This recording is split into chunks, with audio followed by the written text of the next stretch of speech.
All right, hello 12s. Continuing on with respiration. Mr. K here. I'm in my secret Corona bunker, whatever, because of reasons. Let's review. So what did we finish off talking about? We talked about the structures. That was the first thing we talked about, the structures of the respiratory system. So how does the air get in? Where does it travel? And so we can breathe in through our mouth. It travels into our mouth. I don't have that. I don't have our cutaway man, unfortunately, but that's okay. I've got me. I can't pull myself open, but we can pretend. So breathe in, travels through the nares, goes to the back of the throat. Air goes back there. It can go through your mouth to the back of the throat. That's where the pharynx is. That's where the trachea and the esophagus meet. Also where the oral cavity, your mouth, and the nasal cavity meet. That's the pharynx. That's that place where they all meet. Air goes in there, travels into your trachea. The trachea is the part at the front. Men, we've got that Adam's apple here. Our trachea is a little bit bigger. So it travels through the glottis. That's the opening to the trachea. Past the epiglottis. Remember, the epiglottis is that little flap of muscle that when you're swallowing food, it closes over the glottis so that food doesn't go down into your trachea, because that's bad. I choked on a hot dog once when I was a little kid. It was horrible. My mom was like, "What are you doing?" And I was like, and she was like, "What are you doing? Are you being silly?"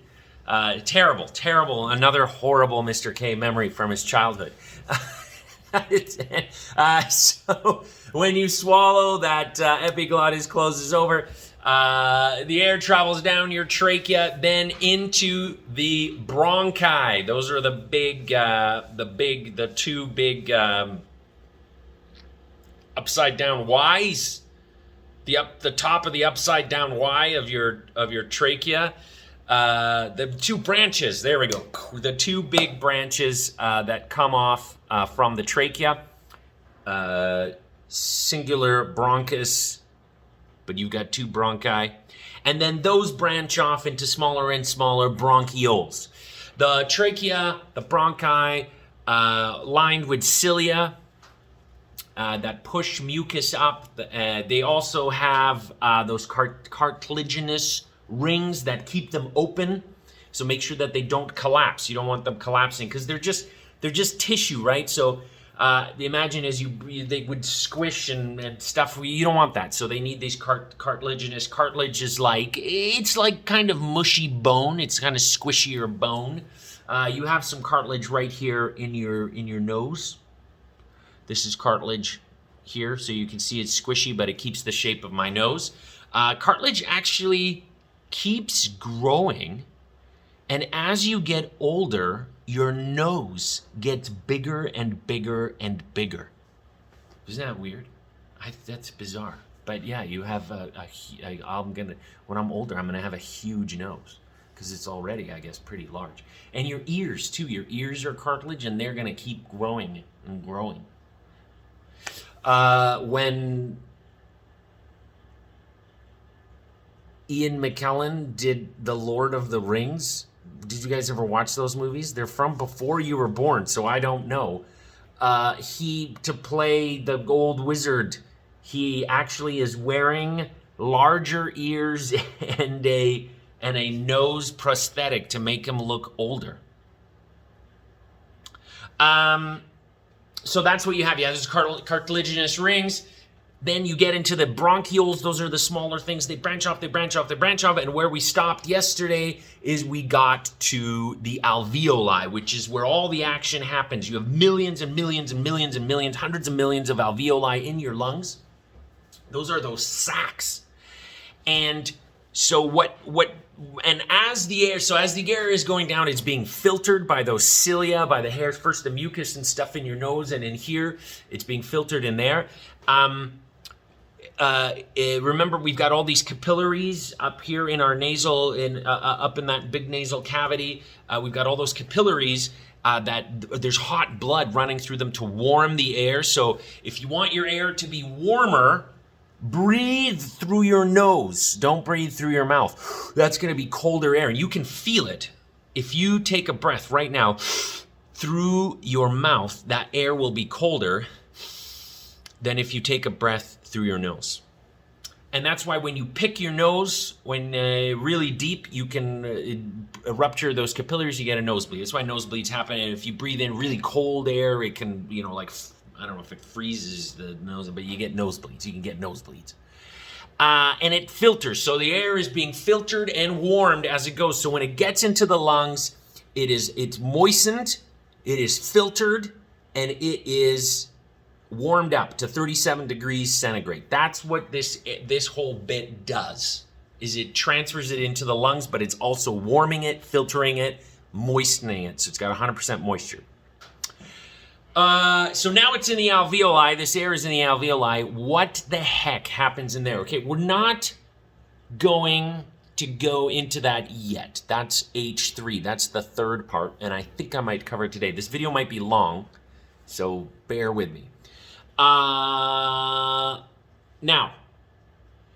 we're going to talk about, so this air travels in there. Well, how does it travel in there, Mr. K? What is there, a pump? What is going on? So we're going to talk about the mechanics of breathing. That's the next section.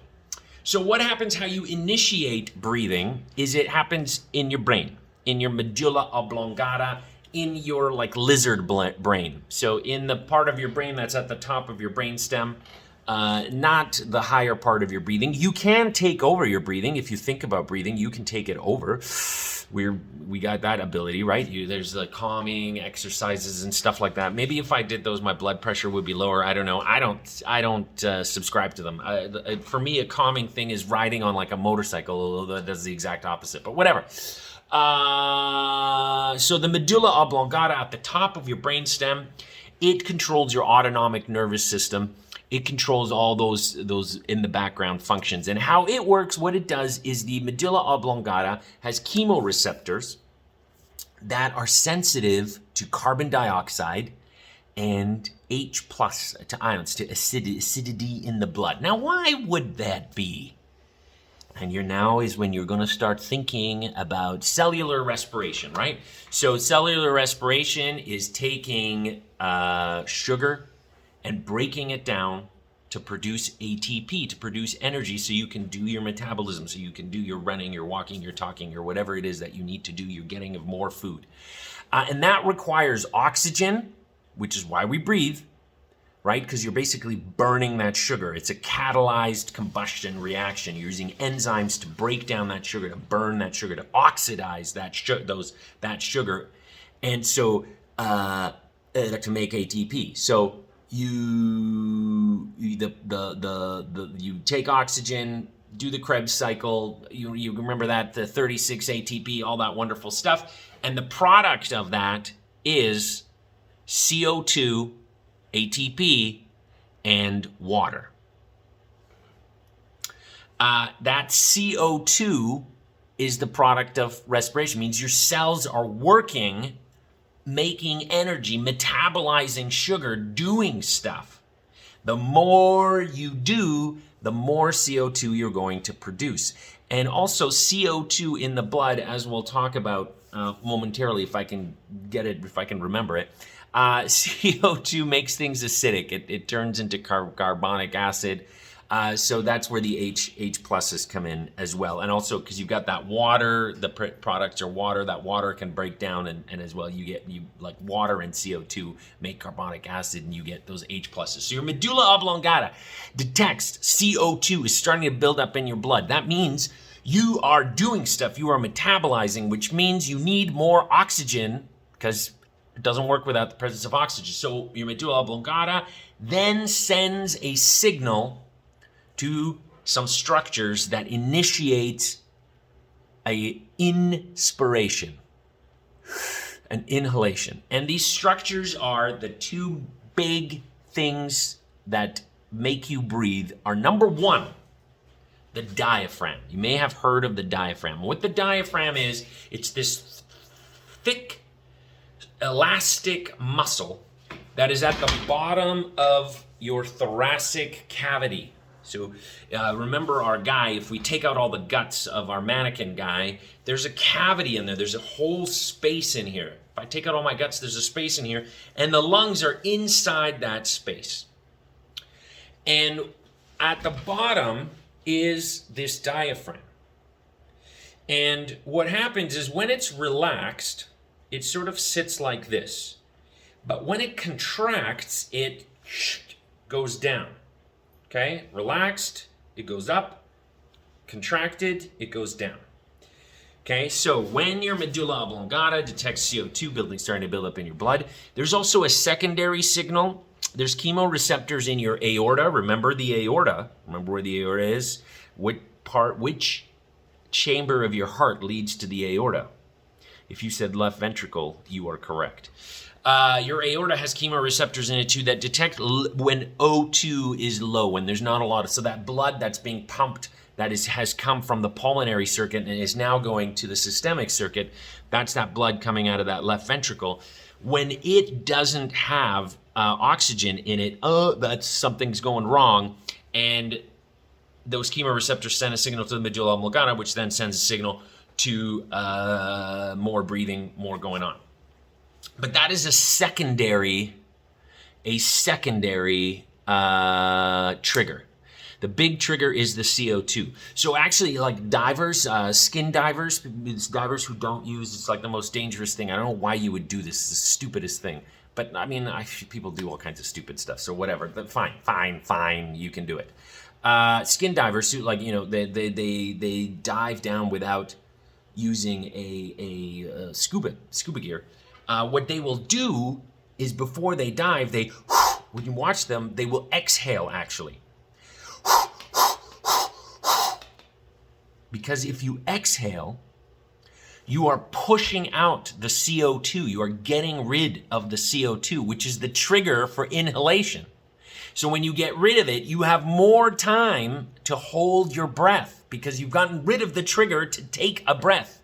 The trigger to take a breath is CO2. So if you get rid of the CO2, if you exhale the CO2, it will take longer for it to build up in your blood and trigger you to take a breath, right? You don't want to take a breath when you're underwater. Anyway, so medulla oblongata. The second, so we talked to the diaphragm, right? That's that big muscle. The second thing is you've got your rib cage, and your ribs move. Your rib cage moves. That's my man boobs moving, but your ribs move. So your ribs are attached to muscles and tendons, and they can actually, your rib cage can expand. It can move and expand. And so what you have is intercostal muscles. Costals are the ribs, and intercostal muscles are the muscles that are in between your ribs. And when they contract, they pull your rib cage open. So two things are happening now. The medulla oblongata is sending a signal to those intercostal muscles and that diaphragm. And what they're doing is the intercostal muscles are pushing out, the diaphragm is going down, and what's happening is that thoracic cavity is growing in size. It gets bigger. And what happens when a chamber filled with gas gets larger? It's a physics question. I'll give you a moment to think about it. Turn to your neighbor. You don't have a neighbor because it's COVID times. What happens is the pressure in that chamber will drop. So the pressure drops. And it drops below atmospheric pressure. Does that make sense? So basically now the weight of air in the atmosphere is heavier. The pressure of the atmosphere outside of air is greater than the atmosphere inside your thoracic cavity. So all that happens is, right, it wants to, the air will want to equalize that pressure, and it will just pour right down right down your trachea, right down the bronchioles, and fill your lungs. So that is how you inspire. Then what happens is you're filling with air, And the alveoli have stretch receptors. So those little sacs, those little alveoli sacs, let's see if we can, I'm gonna flip it around here and let's see if we can see, there we go. Those little sacs, there's those sacs. They start to fill with air, and they have stretch receptors. So when they get to a certain size, they're like, oh, I'm too big. They send a signal to the medulla oblongata of like, I'm gonna explode. And so the medulla oblongata then shuts off the signals that it's been sending to the intercostal muscles and the diaphragm. And what happens is your intercostal muscles relax,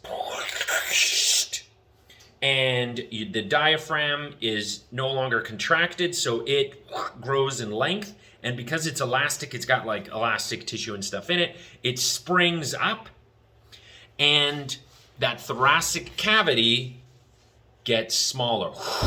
And like a bellows, it closes down. Now, notice something. Inspiration, inhalation, is active. We call it active because the medulla oblongata is sending a signal to activate, to contract those muscles. Exhalation is passive. The medulla oblongata turns off the signal and they're relaxed. There's no signal. It's not active. Nothing is happening. They're turning off. It's the act of turning off that causes expiration. Now you can force a breath out, and actually what you're doing is you're just using your abdominal muscles. You're just contracting your abdominal muscles to kind of make that space smaller. But the real expiration, real breathing, is active inspiration, passive expiration. That's why the last thing that you will do in your life will be to breathe out, because you will die and you shut down and the air will be forced out. You also will probably crap your pants and pee your pants and stuff, because those muscles that hold all that together also relax. So yeah, no need to wear clean underwear.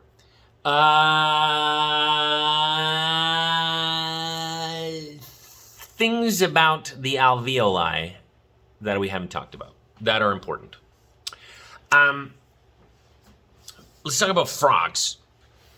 Frogs breathe through their skin. They have lungs too, but they actually breathe through their skin. So do worms.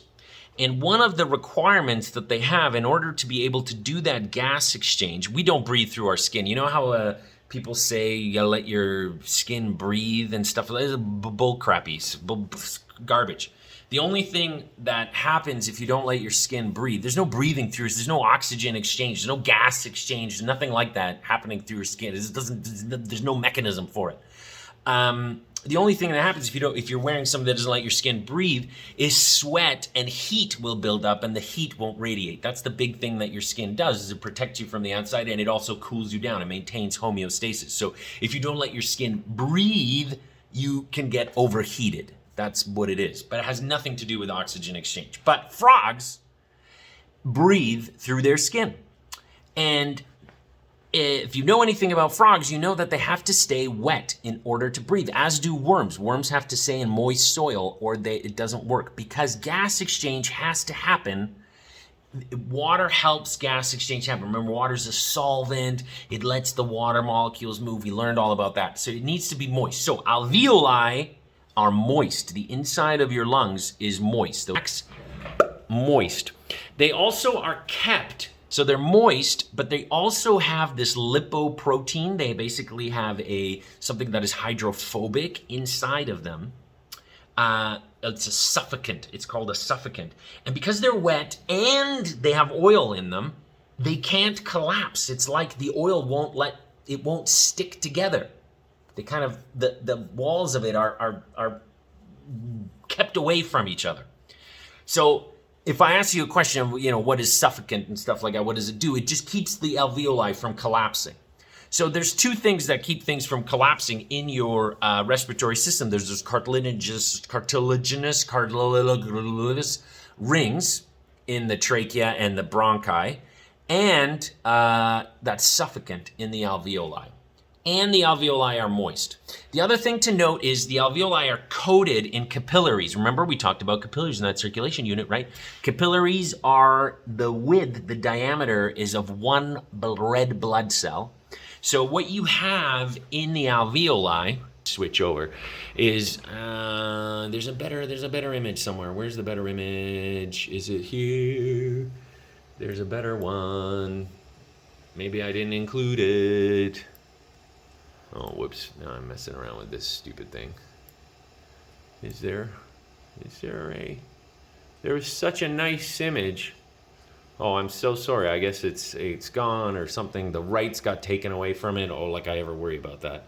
But anyways, okay, there is no image. But well, you have to imagine, maybe it's in the book. Maybe image in the book. But basically, we just have two tissue layers, two cell layers.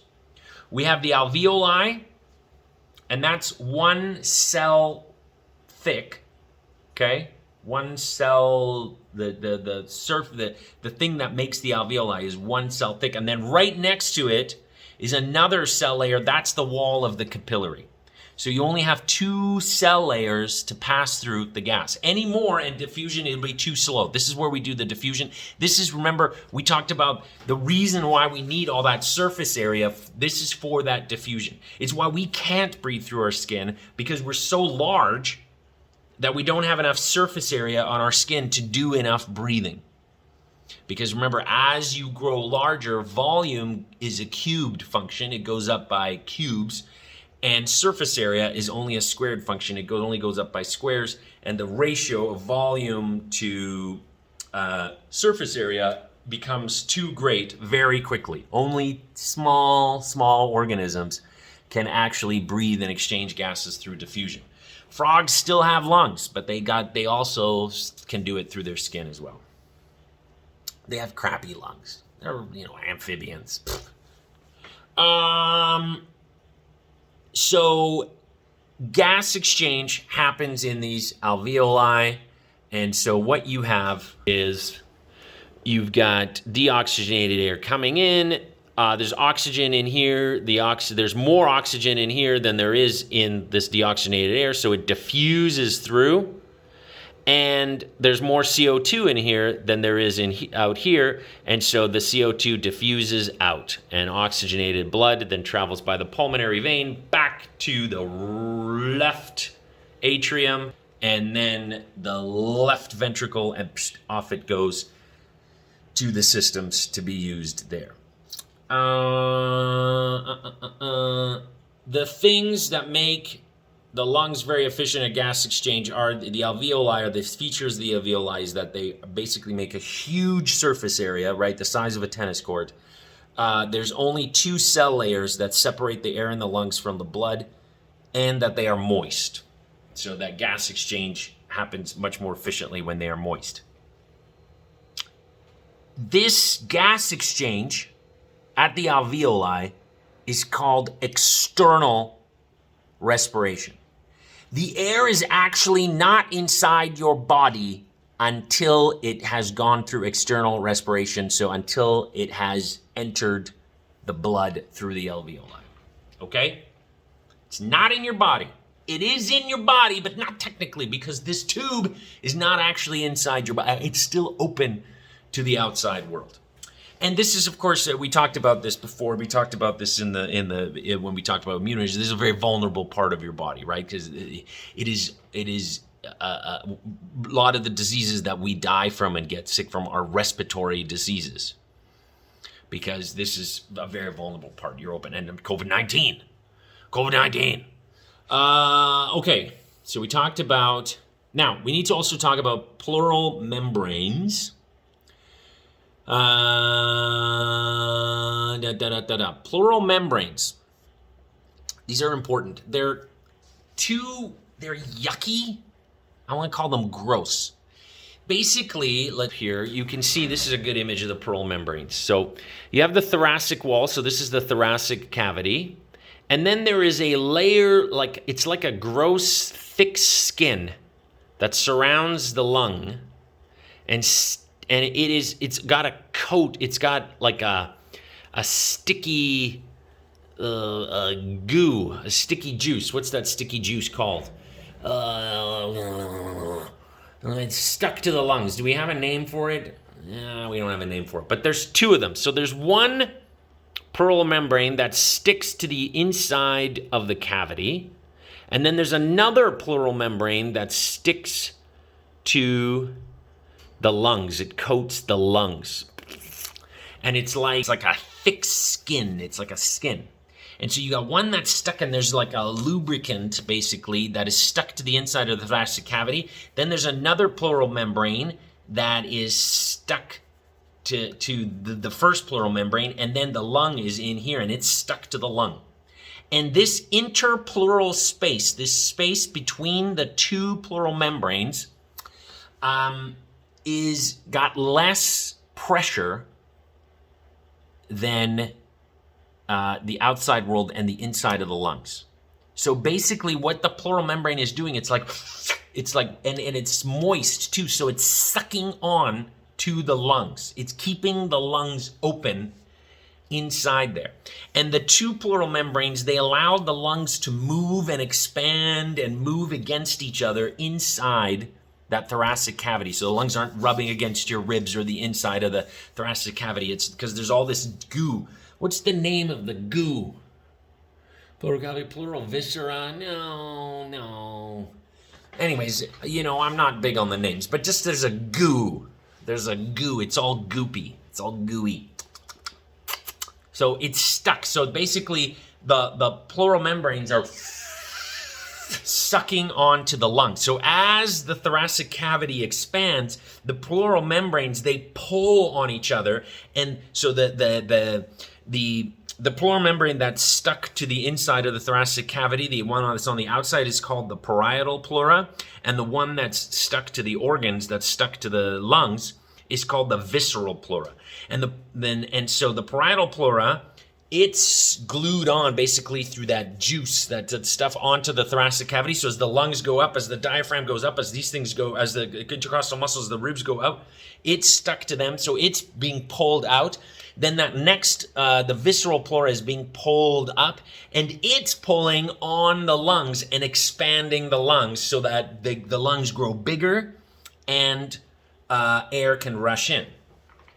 If you are stabbed by a knife and someone stabs you in between your ribs and slices your pleural membranes, and let's say they don't make it to the visceral pleura or your lung, but they just slice far enough where they slice the parietal pleura. So now that interpleural space has now the same atmospheric pressure. The air basically rushes in. What will happen is that lung will collapse because there's nothing sucking it in. Air fills that, because remember I said there's that space in between. It's sticky and it has less pressure than the air inside the lungs and the air outside. So there's like a vacuum in there, but it's not a vacuum. So your lung will collapse. And that's bad. And then people have to let the air out, suck the air out and plug it. There's a whole thing. There is actually skinny teenagers, usually guys, skinny guys. If you're a skinny guy, you can get what's called pneumothorax. I really love the name of this thing, pneumothorax. So skinny guys, when they go through puberty, they grow super fast. And their voices change, and I used to be a skinny guy, so I'm allowed to make fun of you. And they grow, and they're skinny. And what happens is their pleural membrane might not grow as fast as the rest of them. And so they're stretched. They're really stretched, those pleural membranes. That is the one here. So here you can see also there's the parietal pleura and the visceral pleura. The space is really small in between the two of them. And so that parietal pleura grows really fast, that grows too slow. And let's say they're like playing basketball. This actually happens in basketball. Because they're a tall, skinny guy. So everybody's like, hey, you got to play basketball. And they're playing basketball, and they go through, and they rip their arms out, and they pull their intercostal muscles, and they pull the inside. And what happens is they can tear that parietal pleura, they can actually rip it and their lung will collapse. So if you're a skinny teenager, be careful. Don't get pneumothorax. Okay, so in conclusion, the mechanics of how long is this video? Oh my God, it's 30 minutes. Well, we're not going to do gas exchange and transport in the blood today. In conclusion, CO2 builds up in the blood. Know why CO2 builds up in the blood. Your medulla oblongata, the respiratory center, subconsciously controls breathing, and it detects that you have too much CO2 in your blood and your blood's becoming acidic. So it triggers, it activates your intercostal muscles and your diaphragm. The diaphragm contracts. It doesn't relax. Students always mess this up for some reason. It contracts, it gets smaller. And when it gets smaller, it makes the thoracic cavity larger, because look, it's like this, and then it takes up less space. It's like this, it's all loose, so it's taking up all that space, and now it's smaller. The ribs pull back and pull the ribs apart, pull that rib cage apart, and they make the intercostal muscles pull that rib cage apart, and they make the thoracic cavity larger. As a result, you take air in. If you ever want to take like a horrible, crazy breath, people drown because of this, but this happened to me. I'll just tell you a story. I'll waste some time. Here's more time. Make this video even longer. No, I'm not going to do that. I'll tell it to you in real life. One day. So it's active. You take the medulla oblongata active. The ribs pull. They pull on the parietal pleura, which there's a space in between with the visceral pleura, and it sucks the visceral pleura up, and the visceral pleura sucks the lungs and makes the lungs expand there, because the lungs, all those alveoli, they can get bigger and smaller. So the lungs can, they're like a sponge. They can get bigger, and smaller. The lungs expand. As a result of them expanding, gas pressure inside the lungs goes down. The air pressure goes down, because when a chamber expands, the pressure inside of it goes down. As a result, now there's greater pressure on the outside, and whoosh, it rushes in, the air rushes in. The alveoli stretch, they send a signal, oh, I'm stretching, I don't want to burst. They send a signal to the medulla oblongata, which immediately cuts off the signal that it's been sending to the intercostal muscles and the diaphragm. Immediately, the diaphragm relaxes and it gets larger, which pushes in on the thoracic cavity. The intercostal muscle, the ribs, just gravity pulls the ribs back down, the weight, and also there's tendons. The tendons stretch. There's tendons. Your ribs have a natural place where they want to sit. So the elasticity of those tendons and stuff brings everything back together, and air is forced out now. The pleural membranes, all that stuff, that goo and stuff, squishes the lungs down, and just like a bellows, air is forced out. In the meantime, gas exchange has happened. Oxygen has entered the blood. CO2 has exited the blood, and now you are breathing out a lot of CO2 and a lot of waste too. There's nitrogen. Most of the air is nitrogen, right? What did I say? 21% of the air is the oxygen. I don't know what the content of oxygen is. Depends on your lungs, how efficient your lungs are. That's something you guys can research. What is the content of oxygen in exhaled air? It's probably not very much. And just remember, CO2 is the trigger. Why you give mouth to mouth to somebody when they're not breathing? When you're breathing into them, you're not actually giving them some kind of like a lot of oxygen. You're not really helping them. You are giving them some, but you're really giving them a lot of CO2, which is hopefully really freaking out the respiratory center, their medulla oblongata, and it will freak it out enough that finally they, turn back on and take a breath. I think, okay, we're going to stop there. 34 minutes. I'm sorry this video is so long, but it's a big topic.